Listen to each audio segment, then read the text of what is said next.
ভগবান শিবের ত্রিশূল একটি পবিত্র এবং প্রতীকী অস্ত্র, যা হিন্দু ধর্মে অত্যন্ত গুরুত্বপূর্ণ। আজকে আমরা জানব ভগবান শিবের ত্রিশূল সম্পর্কে। এটি কিভাবে তৈরি করা হলো এবং এর প্রতীকী কী এবং এর স্থিতি কী।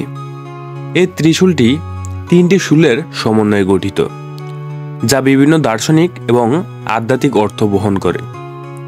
ত্রিশূলের তিনটি শূল সৃষ্টি, স্থিতি ও সংহারের প্রতীক। এছাড়াও একে সত্য, রজ ও তম এই তিন গুণের প্রতীক হিসাবেও ধরা হয়।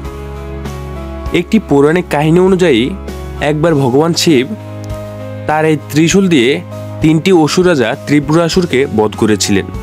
এছাড়াও গঙ্গা মর্তে আগমনের সময় শিব তার ত্রিশূল দিয়ে গঙ্গার প্রবাহকে নিয়ন্ত্রণ করেছিলেন। এটি শুধু একটি অস্ত্রই নয়, এটি শিবের মহিমা এবং শক্তির প্রতীক।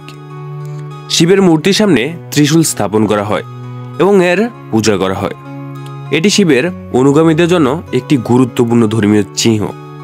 ত্রিশূলের সৃষ্টি এবং তার গুরুত্ব সম্পর্কে বিভিন্ন মত এবং কাহিনী রয়েছে। একটি কাহিনী অনুযায়ী ব্রহ্মদেব ত্রিশূলকে তৈরি করেন এবং এটি উপহারস্বরূপ ভগবান শিবকে দেন।